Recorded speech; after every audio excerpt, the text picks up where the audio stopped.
ठीक है। 19.1 में पहला सवाल है, specify the type of each of the matrix.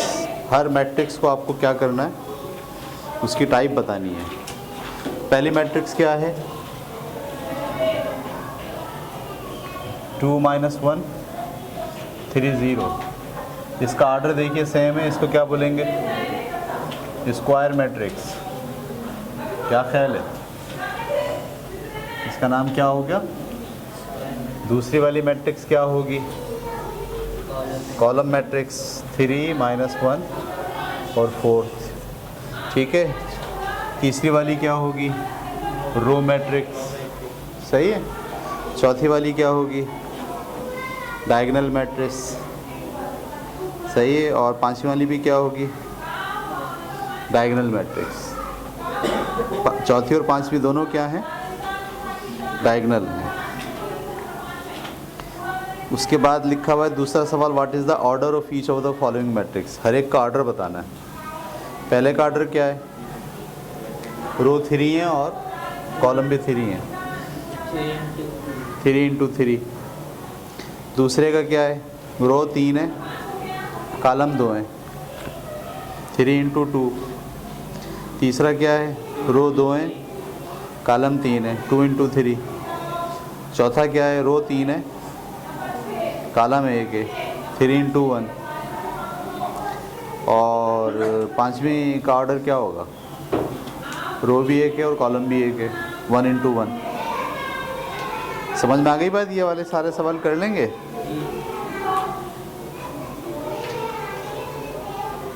उसके बाद तीसरा सवाल है, check whether the following matrices और सिमेट्रिक मैट्रिसेस और skew matrices, skew symmetric matrix. आपको पता चलाना है कि ये जो हैं ये क्या सिमेट्रिक मैट्रिक्स हैं या स्क्यू सिमेट्रिक मैट्रिक्स हैं। तो आपको याद है कि सिमेट्रिक मैट्रिक्स क्या होती है,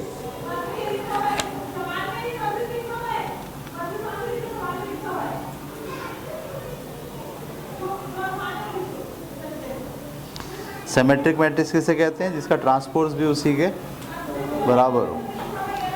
यहाँ तक हमने लास्ट टाइम पढ़ लिया था। इसके बाद एक अगला टॉपिक और था, वो था स्क्यू। पेज नंबर 61 पे देखें।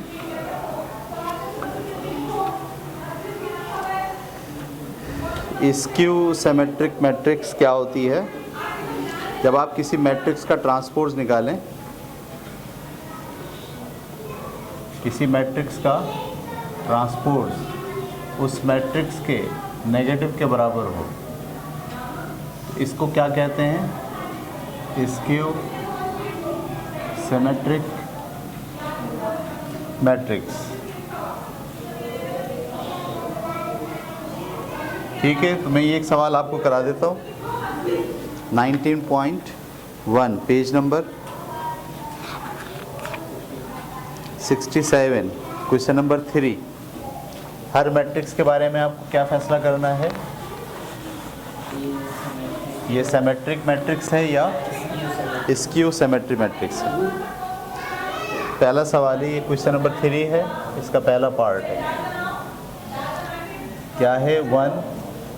पहले मैं हमेशा कॉलम लिखता हूँ, 1 1 - 1 1 2 0 -1 0 5 -1 0 5। फर्ज कीजिए किसके बराबर है, ए के। अब हम क्या निकालेंगे, ए का ट्रांसपोज। ट्रांसपोज कैसे निकालते हैं, जो कॉलम होता है उसको रो बनते हैं, 1 1 -1 तो 1 1 -1। दूसरा कॉलम 1 2 0 1 2 0। तीसरा कॉलम -1 0 5 -1 0 5। ये वाली चीज़ इसी के बिल्कुल बराबर है। इसका मतलब है ए का ट्रांसपोज बराबर है किसके, ए के। ये वाली सिचुएशन कब होती है, हम बोलेंगे मैट्रिक इज, हाँ matrix is a symmetric matrix. ठीक है, उतार लीजिए इसे।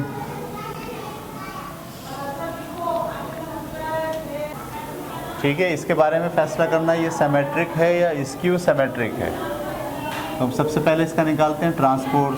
कैसे निकालते हैं ट्रांसपोज? जो कॉलम है उसको क्या बना देते हैं? 0 -1 2 है तो 0 -1 2, 1 0 -3 1 0 -3, और तीसरा कॉलम क्या है आपके पास? -2 3 0 -2 3 0। अब आप इसको इससे ज़रा मैच करें। ए का जो ट्रांसपोज है वो किसके बराबर है? इसका हर मेंबर माइनस हुआ है, ये भी माइनस है, ये जो माइनस है वो प्लस हुआ है, जो प्लस था वो माइनस हुआ है, 0 तो वही रहता है। तो इसका मतलब ये वाली चीज़ किसके बराबर आ गई? माइनस का ए के। जब ये वाली चीज़ माइनस के ए के बराबर है तो हम बोलेंगे this matrix is a skew matrix. ठीक है, स्क्यू मैट्रिक्स।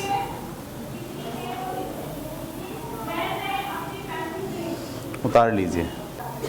ठीक है जी, क्वेश्चन नंबर 4 में पेज नंबर 68 पर आपको ये वैल्यूज़ दी गई हैं। ए दिया हुआ है, बी दिया हुआ है, सी, डी और ई, और नीचे आपको 7 सवाल दिए हुए हैं, 8 सवाल आपको ये हल करना है। पहला सवाल क्या है?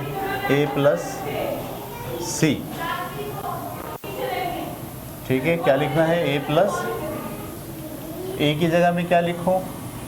ए की मैट्रिक्स 1 -1 0 और 1, और प्लस का साइन ऐसे डालूं, और सी की जगह पे क्या लिखूं? सी की मैट्रिक्स। सी की मैट्रिक्स क्या है? 2 3 -1 2। क्या ये ऐड हो सकते हैं? ऐड करने के लिए शर्त ये है कि ऑर्डर सेम हो। ये भी 2 × 2 का है, वो भी 2 × 2 का है, ये ऐड हो सकते हैं। अब आपको ऐड करना है 1 को किस में? 2 में। आप इसको यूँ भी लिख सकते हैं 1 + 2 पहले लिख दें, और -1 + 3 और 0 प्लस वो प्लस के साथ ये माइनस आया तो ये क्या बन गया? -1 और 1 + 2। और अगले स्टेप में आप इसको हल कर लीजिए। 1 और 2 कितने होते हैं? 3, 3 में से 1 गया 2, 0 में से 1 गया -1, और 1 और 2 कितने हो गए? 3। ये आपके पास आ गया ए प्लस सी। ठीक है, उतारिए सर। ठीक है, कहीं पॉसिबल नहीं भी होगा। कैसे? जैसे अब आपका सवाल है दूसरा, ए प्लस ई, तो क्या ए और ई प्लस हो सकते हैं? नहीं हो सकते, तो आप इसके जवाब में सिर्फ क्या लिखेंगे? Not possible. ठीक है, इसी तरीके से लिखा हुआ अगला सवाल तीसरा है बी माइनस डी। तीसरा पार्ट है इसका बी माइनस डी, तो हमने लिखा बी माइनस डी बराबर है, बी की जगह बी की मैट्रिक्स 2 1 -1 और 0, और माइनस का साइन ऐसे लिखा, और डी की जगह डी की मैट्रिक्स। डी की मैट्रिक्स क्या है? 1 2 3। अबे तो ये भी नहीं हो सकते, ये भी नॉट पॉसिबल है, इसको करने की ज़रूरत। सिर्फ सवाल लिखेंगे और लिख देंगे ये भी क्या है? नॉट पॉसिबल है। ठीक है, अच्छा, उसके बाद आपके पास है चौथा सवाल 2b + 3a। चौथा सवाल क्या है? 2b + 3a। तो आप यहाँ लिखेंगे 2b + 3a बराबर है 2, और b की जगह क्या लिखेंगे? b के मेंबर क्या है आपके पास? 2 -1 और 1 और ये 0, और 3 ऐसे लिखा, और ए की जगह पे क्या लिखेंगे? ए के मेंबर 1 -1 0 और 1। ठीक है, अब हमको क्या करना है? किसी नंबर से मल्टीप्लाई करना है पहले। ठीक है, तो किसी नंबर से जब आप मल्टीप्लाई करते हैं तो क्या करते हैं? सारे नंबर्स मल्टीप्लाई होते हैं।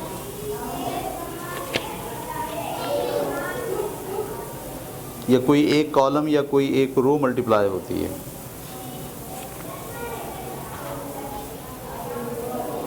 सारे मेंबर्स जो है वो मल्टीप्लाई होते हैं। तो यहाँ 2 से सबको क्या करना है? 2 2 ज़ा 4, 2 1 ज़ा 2, 2 1 ज़ा 2, 2 0 0, प्लस का साइन ऐसे आ गया, 3 से मल्टीप्लाई कर दीजिए, 3 1 जा 3, 3 1 जा 3, 3 0 0, 3 1 जा 3। अब क्या करेंगे आप, ऐड करने के लिए पहले लिखेंगे सारी चीज़ें, 4 + 3 -2 प्लस और वो वाला -3 और 2 + 0 और 0 + 3, ये किसके बराबर होगा, 4 और 3 7, 3 और 2 -5 और 0 और 2 2 और 3 और 0 3। क्लियर हो गई बात आपको? उतार लीजिए। b - c, तो b - c मैंने ऐसे लिखा, b की जगह पर b के मेंबर t 2 1 और -1 और 0, फिर ये माइनस का साइन, और c की जगह पे c के मेंबर 2 माइनस का 1 3 और 2। ठीक है, अब इसको हम पहले रखेंगे 2 - 2, ये माइनस साथ लगा रहा हूँ मैं, ठीक है, 2 - -1 -3 1 +1 0 -2। ये बात क्लियर हो गई आपको? हमको इस माइनस से मल्टीप्लाई करके लिखना पड़ा हर नंबर को।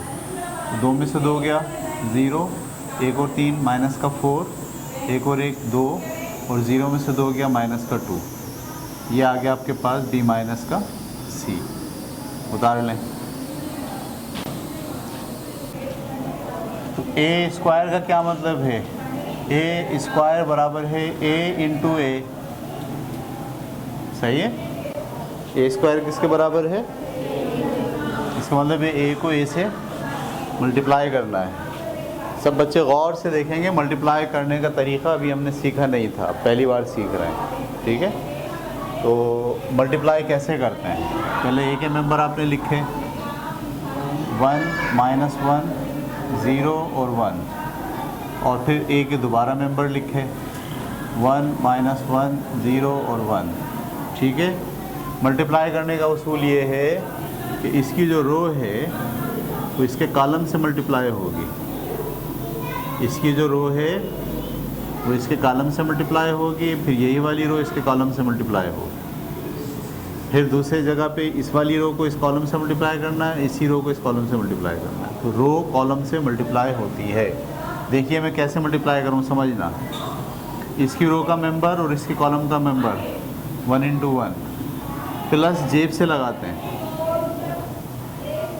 प्लस कहाँ से लगाते हैं, और ये वाला इससे मल्टीप्लाई होगा। देखो मैं इसको यूँ मल्टीप्लाई कर रहा हूँ, 1 इससे हो गया और ये, और दोनों के बीच में क्या लगाना पड़ता है, तो -1 को 0 से देंगे तो क्या आएगा 0। ये समझ में आ गया। अब ये इससे मल्टीप्लाई हो गया, अब ये इससे मल्टीप्लाई होगा, तो 1 इससे मल्टीप्लाई होगा, क्या हो गया माइनस का 1 प्लस जेब से, और ये -1 इससे मल्टीप्लाई होगा, क्या हो गया -1, तो वो -1 और ये प्लस, ये दोनों मिलके क्या हो गए -1। समझ में आ रही बात आपको? ये एक रो का काम हो गया, रो का जवाब रो में आएगा।